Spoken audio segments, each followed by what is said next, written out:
If you're the kind of man who's ever been told you're dreaming too big, then this story is for you. I was 15 the first time someone laughed in my face when I said I wanted to serve in the military. Not just serve, lead.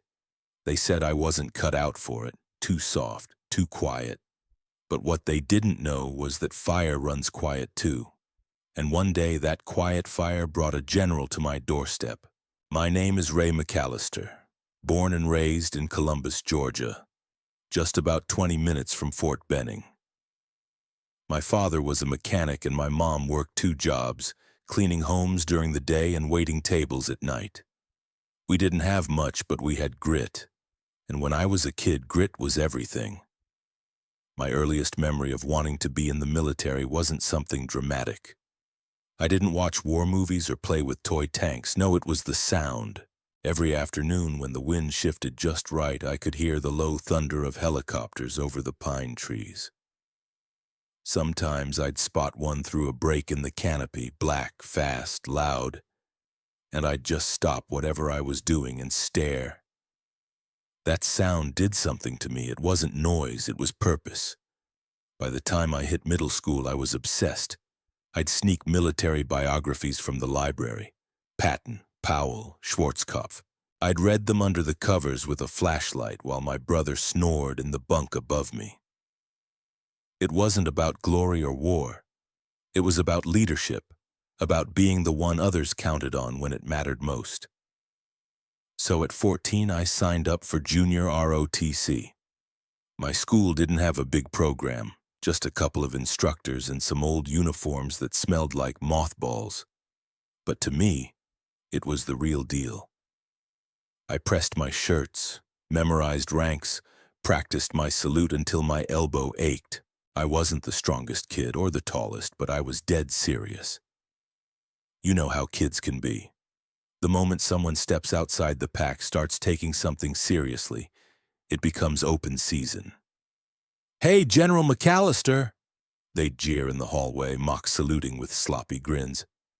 "Don't forget us little people when you make 4 stars." They thought it was funny. And honestly, sometimes I laughed along just to save face. But every joke felt like a jab, reminding me I didn't fit their mold. I wasn't the football guy, I wasn't rich, I wasn't loud. I was just a skinny kid with ironed pants and a dream no one took seriously. At home, things weren't much better. My dad, he was a practical man, a provider, respectable, honest, but not a dreamer. "Military's for guys who can't make it to college," he told me once over dinner. "Ain't no future in being bossed around your whole life." That one stung. Coming from him, it was like my ambition didn't count. He wasn't trying to be cruel, just honest in his own way. But when your own father shrugs at your purpose, it hits hard. The only person who believed in me was my grandma, Nana Louise. Every Sunday, she'd call me her little soldier and slip me $1 for war rations, as she put it. She said, "You've got the eyes of someone going places, Ray. Don't let small minds fence you in." God, I held on to that like a lifeline. Still, the doubt wore on me. Some nights I'd stare at the ceiling wondering if I really had what it took. Maybe I was just pretending. Maybe I'd never be more than a kid with a pressed shirt and a dusty dream. But I didn't stop. Couldn't. By 16, I had made squad leader in ROTC. I had a team of 4 underclassmen I drilled every week. I took it seriously, taught them discipline, helped them with their academics, even coached one of them through his speech impediment so he could compete at regionals. I wasn't in the Army yet, but in my bones, I was already leading. Then came the summer of my junior year. We got the chance to attend a leadership camp out at Fort Benning, a real military environment. Barracks, mess hall, PT at 0500. I couldn't sleep the night before we left. I packed and repacked, shining my boots with a toothbrush, making sure every edge was tight, every crease sharp. But even there, the teasing followed. Some of the city kids laughed at my accent. Others mocked how seriously I took the drills. You think you're a real soldier already, McAllister? They'd smirk. Bet you'll wash out first week of basic. I stayed quiet. I didn't argue. I just kept moving one foot in front of the other, 'cause deep down I knew either they were right or I was. And then everything changed. It was day 4. We were out on the field doing squad maneuvers when a black SUV rolled up. Sleek, spotless government plates. We were mid-crawl through the dirt when someone yelled, "Company, attention!" We snapped up like lightning. The SUV door opened, and out stepped a man in full-dress uniform. Silver stars on his shoulders. General, not a lieutenant, not a colonel. A full-blown, real-life 4-star general. We froze, every last one of us. He didn't speak right away, just walked the line, hands behind his back, boots crunching gravel.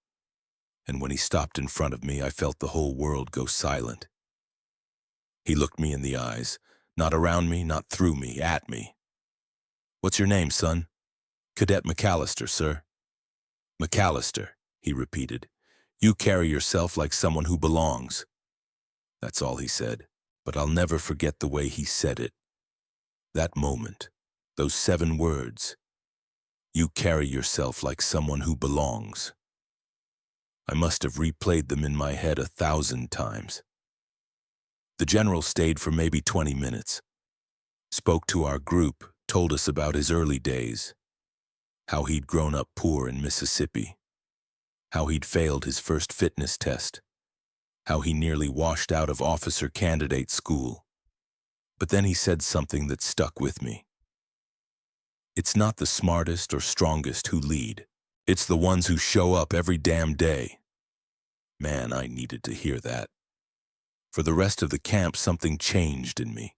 Not like I suddenly became a different person, just sharper, clearer, like a fog had lifted. The general saw something in me, and if he saw it, maybe I wasn't crazy after all.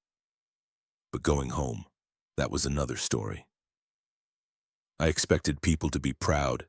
I got mentioned by name in the camp debrief. My ROTC instructor shook my hand so hard I thought my wrist might snap. But once I got back to school, the same old chorus started right back up. "Yo, General Ray's back in town." You get his autograph or just a wink? That last one came from a kid named Travis. Big guy. Football linebacker. The kind of guy who peaked in high school and knew it, so he made sure the rest of us never forgot. "You act like this whole army thing's real," he'd sneer. "What, you think you're special now?" Come on, man. But what really crushed me was when my guidance counselor said something similar. Not a joke, just cold truth. "Ray, I know you want to serve, and I respect that," she said, tapping my folder. "But with your GPA and background, you might want to consider trade school or local law enforcement. Officer training might be out of reach."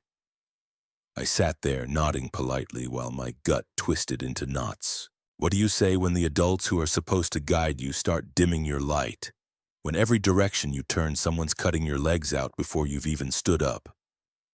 I kept showing up. ROTC meetings, drill practice, weekend training. But the doubt, it got heavier. There were nights I'd stare at my reflection in the bathroom mirror, toothbrush in hand, wondering if I was just pretending. Was I faking it? Was I just trying to be someone I'd never have the power to become? And those thoughts, they're dangerous. They don't show up loud. They whisper, real quiet. Maybe they're right. Maybe you're just playing dress up. You'll never make it. I started skipping runs. I let my uniform wrinkle. One day I forgot to shave before school, a small thing, but to me it meant something. I was slipping. Even Nana Louise noticed. "You all right, baby?" she asked one Sunday after church. "Your shoulders look heavier than your boots." I shrugged. "I guess I'm just tired." She didn't press. She just slid a folded note into my palm and kissed my cheek. Later that night I opened it. It read, "Ray, remember this. Diamonds don't come from comfort, they come from pressure, let them laugh. That's just the sound of folks who gave up too soon. I kept that note in my wallet for the next 10 years. Still, I wish I could say that changed everything right then and there. But the truth is, the spiral continued. By senior year, I was running out of steam. I hadn't even applied to the service academies. Didn't think I'd make the cut. Didn't even bother trying. I told myself it was money or timing or test scores, but the truth? I was scared. I'd let the voices get inside. I settled for applying to a state college 2 hours away. Declared undeclared. Didn't join ROTC. Didn't talk much about the general anymore. It was like I was trying to shrink my dream down to something safer, something less likely to disappoint. Funny how quickly a dream can fade when you're not feeding it. But here's the twist no one tells you about life. The very moment you're about to give up is often when the universe checks to see if you're serious. And mine came on a random Tuesday, 2 weeks into my second semester. I was walking across campus, head down, earbuds in, when someone tapped my shoulder. I turned, and there he was, the general. I froze. He looked exactly the same, crisp, commanding, like someone pulled out of a movie and dropped onto a sidewalk. Cadet McAllister? My mouth went dry. Yes, sir? He smiled like he already knew the answer. Didn't think I'd run into you here. I was visiting the ROTC unit on campus. Recognized your face on the recruiting board. That shook me. I hadn't even known my high school sent over pictures to their network. You ever follow up on those academy applications? He asked, hands behind his back, just like at camp. I shook my head. No, sir. Didn't think I had what it took. His face hardened, just a little. That's not the young man I met. Then he paused, looked me over. Still carrying yourself like someone who belongs, just forgot it for a minute. He handed me a card, his direct line, no secretary, no middleman. Think it over, he said, but don't waste what you've already earned. Then he walked off like it was nothing. Me? I stood there like someone had just plugged my heart back in. I must have stared at that business card for 2 straight days. It sat on my dorm desk like a holy relic. A small white rectangle with the general's name, his title, his number, and no instructions. Just possibility. I was scared to touch it. Part of me thought, if I call, it means I'm serious. And if I'm serious, I can fail again. But something about that man, the calm in his voice, the weight of his presence, made me feel like maybe, just maybe, I was still in the game. So I did it. 2 days later, I called. I expected an assistant, a voicemail, maybe even a rejection. What I got was his voice. McAllister, he said, took you long enough. We talked for 10 minutes. He asked about my grades, my PT routine, whether I was still interested in leading, or if I'd made peace with following. That stung a little.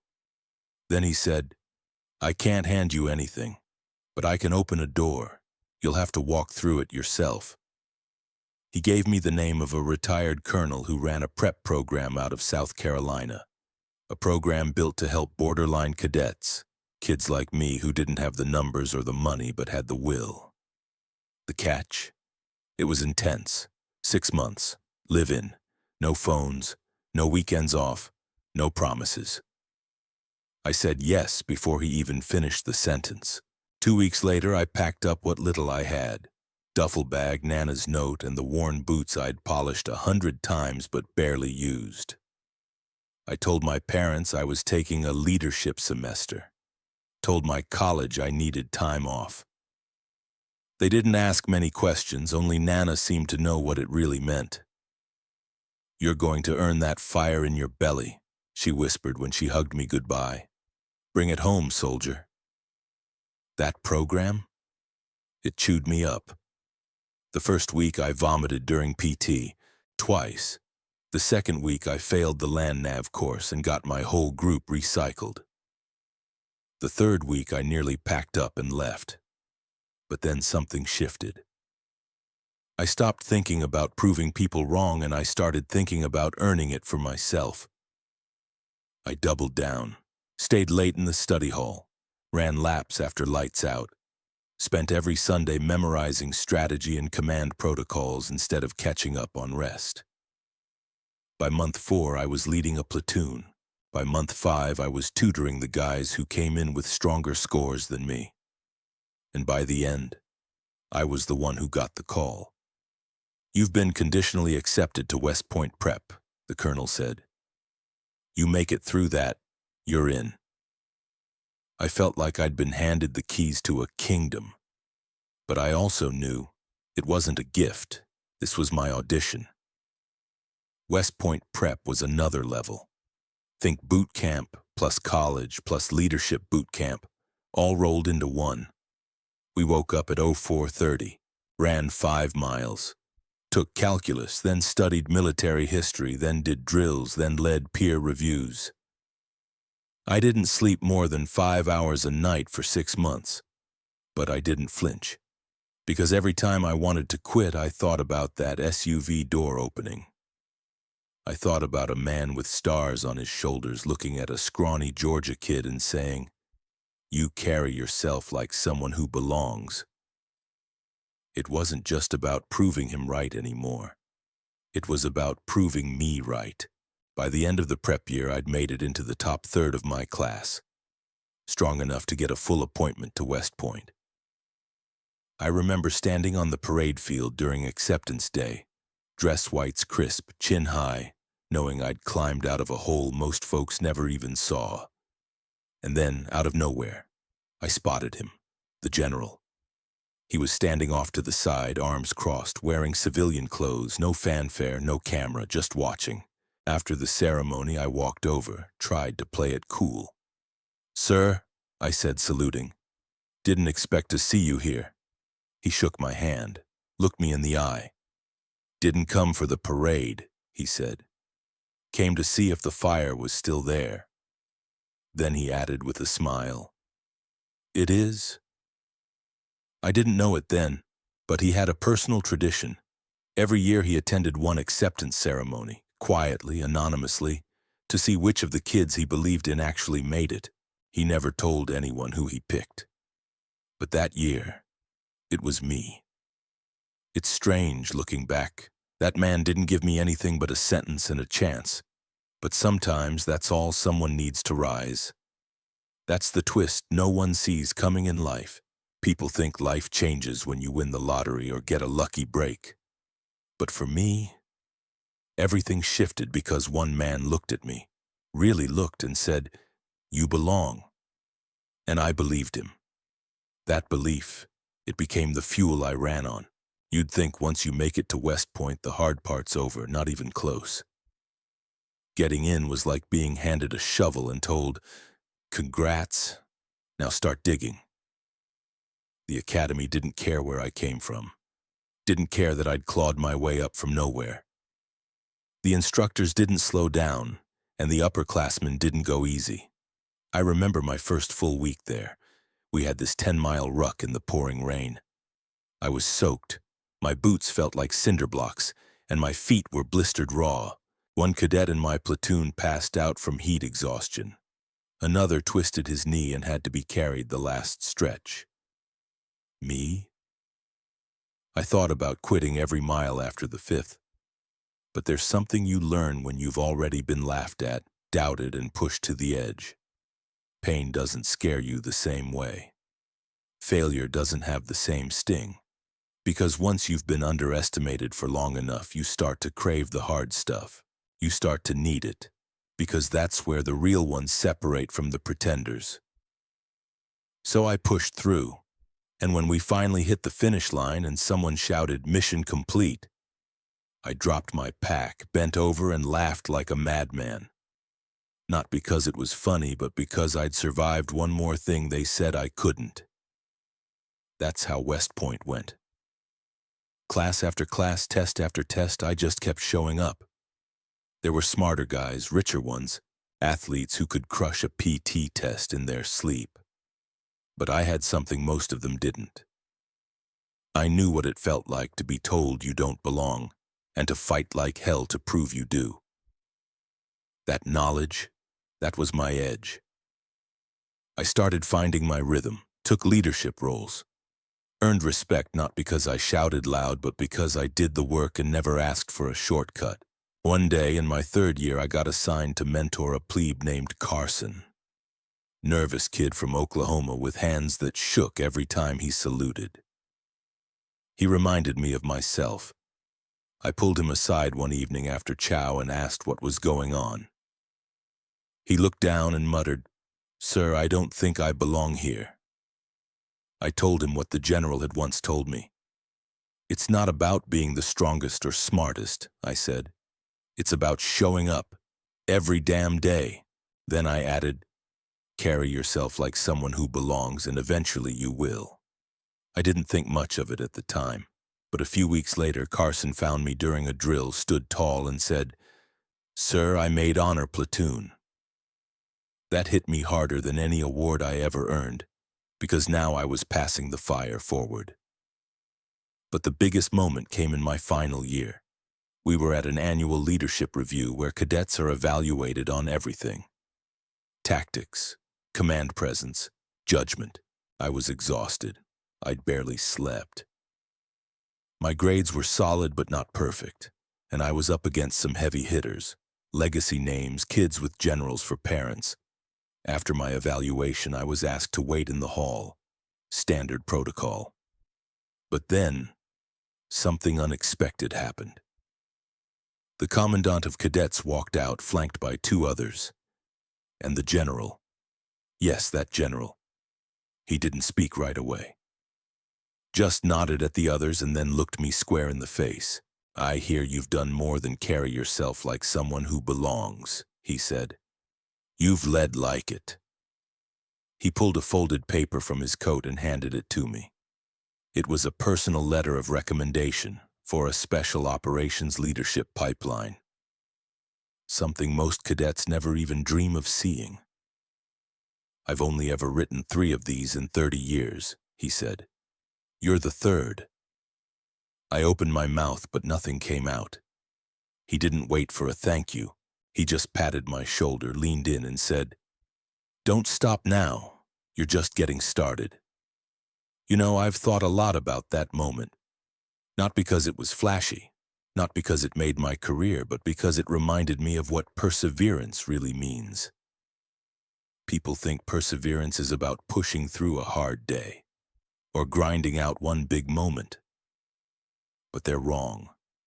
Perseverance is about the days no one claps for you, the nights you sit alone wondering if any of it matters, the tiny, quiet decisions like showing up on time, folding your uniform, helping a scared kid find his footing. That's where the fight is won.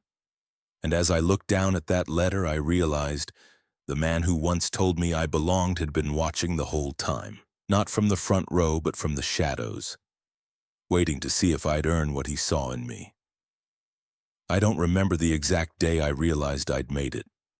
It wasn't when I got that letter from the general. It wasn't during my final review at West Point.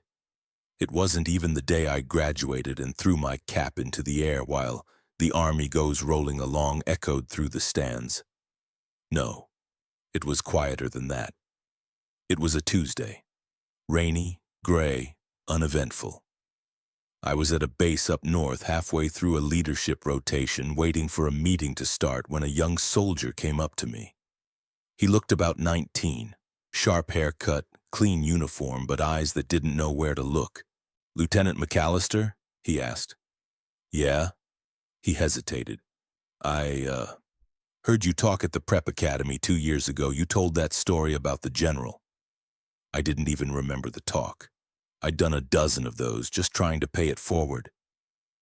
"You said you used to be the kid nobody believed in," he continued. "That stuck with me. Just wanted you to know." Then he saluted real quick and walked off. I stood there a second longer than I meant to, because it hit me. That was it. That's what it's about. Not medals, not rank, not applause. It's about impact. Real, human, quiet impact. The world today, it's noisy. Everyone's shouting, online, on the news, at the dinner table, and most of the time, folks like us, guys who came up hard, worked with our hands, learned the value of a handshake and a promise. We're told we don't matter anymore. But that's a lie. Men like us, men with scars, discipline, and stories burned into our bones, we're needed now more than ever. And let me tell you something else. You don't have to wear a uniform to serve. You don't need a title to lead. And you sure as hell don't need permission to live with honor. If there's anything I've learned, from ROTC to prep school, from crawling through the mud to standing at attention under a general's gaze, it's this. Every man is born with a fire, but not every man feeds it. Some smother it with doubt. Some let the world talk them out of it. Some pretend it was never there at all. But you know better. If you're watching this, you've already lived long enough to know life doesn't give out participation trophies. It hands out battle scars and broken dreams. But it also hands out second chances. I got mine. I was just some nobody kid from Columbus with a wrinkled uniform and an oversized dream. I didn't have money, didn't have connections, didn't even have belief. Until someone handed me a sentence. You carry yourself like someone who belongs, and I decided to make that true. Every day, in silence, with sweat and repetition. I'm not special. I'm not a hero. I'm just a man who refused to stop showing up. And maybe that's what we all need right now. A reminder that showing up still matters. Now, I'll be honest with you, this isn't about the military, not really. Sure, it shaped me, gave me direction, toughened me up. But this story? It's about something older than boot camp and medals. It's about grit, pride, belonging, purpose. Things that used to be passed down from fathers to sons, from brothers to younger brothers, from seasoned old-timers to rookies fresh off the truck. Things we don't talk about enough anymore. I don't care if you served or you swung a hammer or raised a family with calloused hands and 3 jobs to your name. If you've ever been told your best years are behind you, hear me now. They're not. You still matter. You still lead. You still carry yourself like someone who belongs. And the world's starving for men like that. 3 years had passed since I graduated West Point. I'd completed Ranger School, rotated through 2 overseas tours, and earned a Bronze Star. I wasn't a legend, not by a long shot, but I'd found my rhythm, I'd found my men, and they trusted me. One day I was called back stateside for a leadership symposium, part training, part mentorship. There were officers, enlisted men, even a few old-timers from back in the Gulf War days, but one name on the itinerary stopped me cold.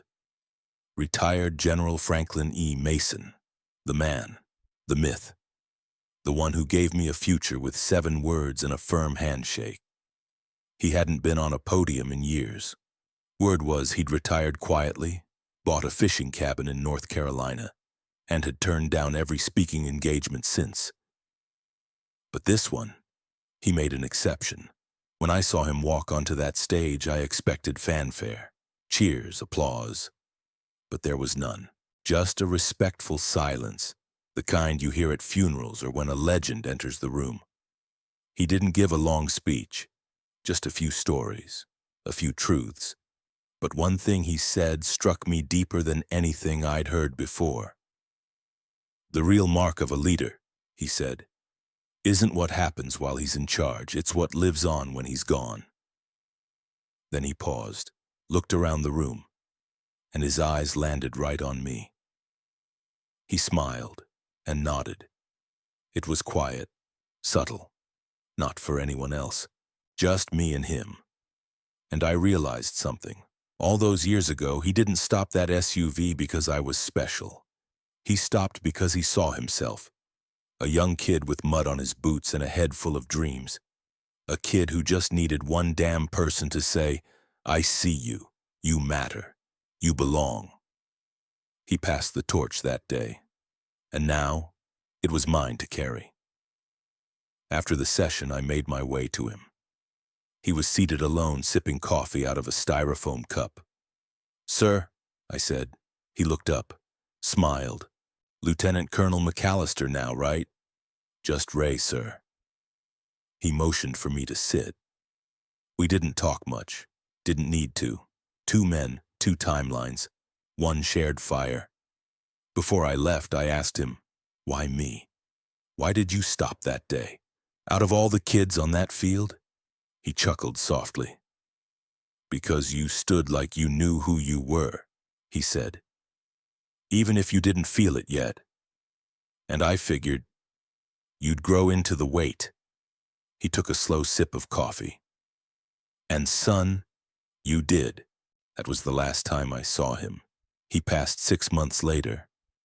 I attended his funeral in full dress, folded flag, 21-gun salute, the works.